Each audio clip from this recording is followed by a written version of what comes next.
مدیر مدرسه، بخش 19، بخش آخر.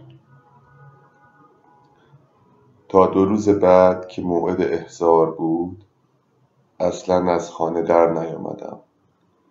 نشستم و ماحصل حرفهایم را روی کاغذ آوردم.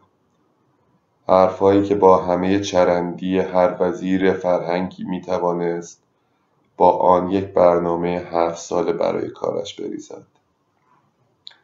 و سر ساعت معین رفتم به دادگستری.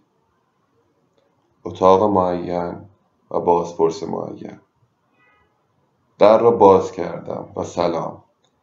و تا آمدم خودم را معرفی کنم و احضاریه را در بیاورم، یارو پیش دستی کرد و صندلی آورد و چای سفارش داد و احتیاجی به این حرفا نیست و قضیه کوچک بود و حل شد و راضی به زحمت شما نبودیم، که عرق سرد بر بدن من نشست.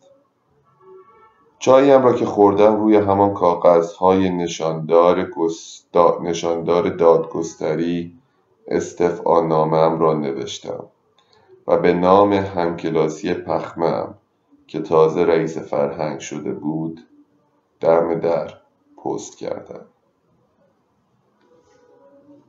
پایان.